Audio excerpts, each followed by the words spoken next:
Hello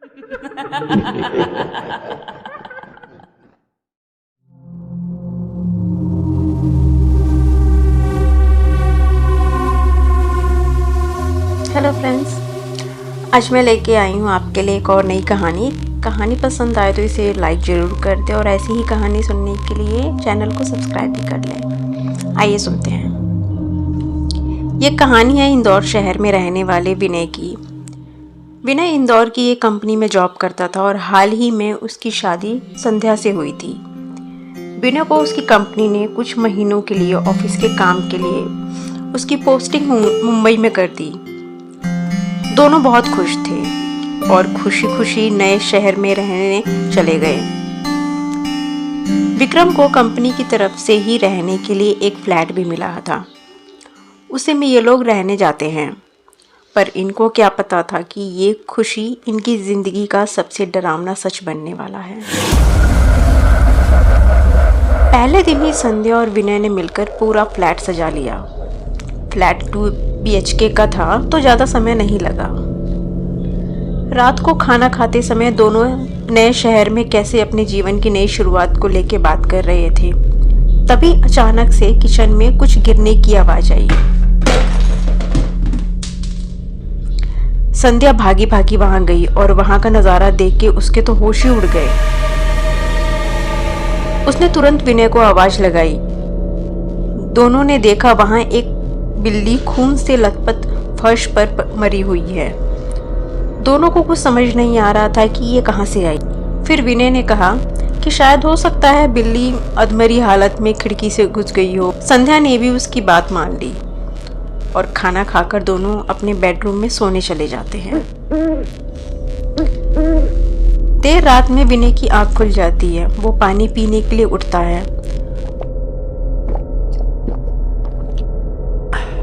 पलटकर जब वो संध्या की तरफ देखता है तो उसे वहां संध्या नहीं दिखती बेड पे। थोड़ी देर बाद विनय के गले पर 2 हाथ पीछे से उसके ऊपर आते हैं।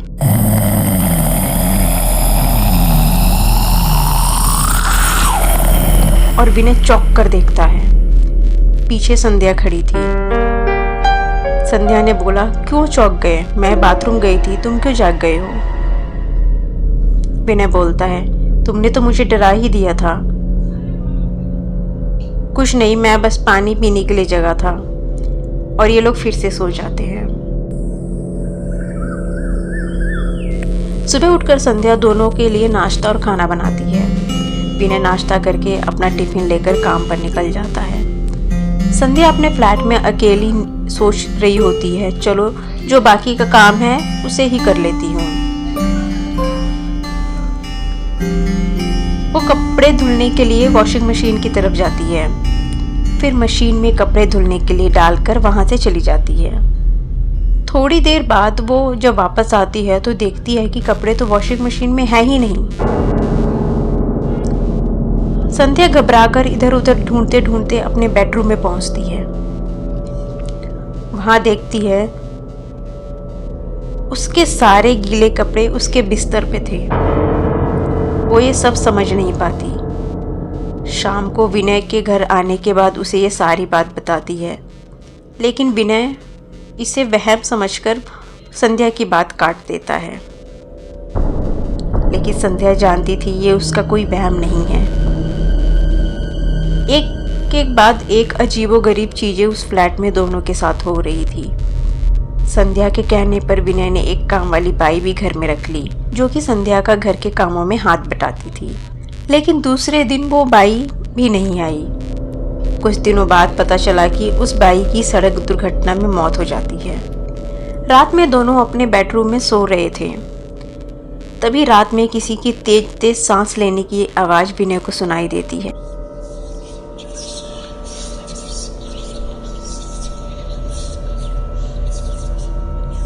विनय धुंधली आंखों से बैठता है और मुड़कर देखता है तो बिस्तर से डर के मारे गिर जाता है। वो देखता है बिस्तर पर संध्या के बगल में कोई काला साया सोया है, जो एक आदमी की तरह दिख रहा था। विनय दौड़कर बाथरूम में जाकर पहले अपनी आंख धोता है। वापस आकर फिर देखता है तो अब वहां कोई नहीं था। विनय को लगता है कि ये ठीक से ना सोने की वजह से भ्रम हो रहा है। इसी तरह 15 से 20 दिन बीतने के बाद दोनों अब तक कई बार डर का सामना कर चुके थे। फिर एक रात में दोनों अपने बिस्तर पर सोए थे। कुछ देर बाद बिस्तर अचानक से हिलने लगता है। दोनों की नींद खुल जाती है। पहले संध्या उठती है तो सब नॉर्मल था। फिर भी वो चेक करने के लिए बिस्तर के नीचे झांकती है और जैसे ही वो बिस्तर के नीचे झांकती है कोई उसके बाल पकड़कर बिस्तर के नीचे खींच लेता है और संध्या चीख कर चिल्ला पड़ती है। संध्या की चीख सुनकर विनय जग जाता है और वो बिस्तर के नीचे उतरकर संध्या को ढूंढता है।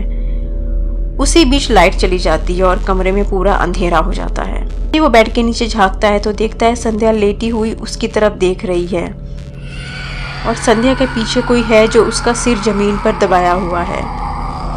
फिर वो टॉर्च जलाता है तो वहाँ कोई नहीं होता। फिर वो संध्या को बाहर निकालता है। दोनों बहुत डर जाते हैं। उनको समझ में नहीं आता है कि वो इस समय क्या करें और उनके साथ ये क्या हो रहा है। उनकी मानो तो जैसे सांस ही अटक जाती है। विनय और संध्या दोनों कमरे से बाहर जाने की कोशिश करते हैं पर कोई दरवाजे के पास खड़ा होता है। ये वही काला साया था जो थोड़ी देर पहले विनय को बिस्तर पे दिखा था। दोनों की हिम्मत नहीं होती आगे बढ़ने की। तभी विनय अपना टॉर्च जलाने की सोचता है। टॉर्च काम नहीं करता। इस दौरान वह देखता है कि संध्या उसके साथ में नहीं खड़ी है। वो इधर उधर देखता है तो संध्या दरवाजे के पास खड़ी होती है और डर के इशारे से कहती है, तुम्हारे पीछे वो। विनय डरते हुए पीछे पलटता है। तभी उसे एक जोर का मुक्का पड़ता है जिससे वो जमीन पर गिर जाता है। उसके बाद उसके ऊपर कमरे के सामानों से हमला होता है। उससे विनय को काफी चोट आ जाती है। उधर संध्या दरवाजा खोलने में कामयाब हो जाती है। वो तुरंत विनय को उठाती है और वहां से निकलने लगते हैं। तभी दोनों के पीछे से एक जोर का धक्का लगता है जिससे वो सीधे फ्लैट के बाहर गिरते हैं। वो तुरंत ही लिफ्ट में चले जाते हैं और बिल्डिंग के बाहर पहुंचने के बाद देखते हैं कोई साया उनके फ्लैट की खिड़की पर खड़ा है जो थोड़ी देर में गायब हो जाता है और फ्लैट की लाइटें भी बंद हो जाती हैं। विनय और संध्या इस बात को समझ चुके थे कि ये फ्लैट हॉन्टेड है और वो दोनों दूसरे ही दिन मैनेजर को भेजकर अपना सामान वहाँ से निकलवा लेते हैं और कहीं और रहने के लिए चले जाते हैं। पर यह हादसा आज भी उनकी रातों की नींद उड़ा देता है। उस फ्लैट में किसका साया था ये किसी को नहीं पता। वो राज राज ही रह गया।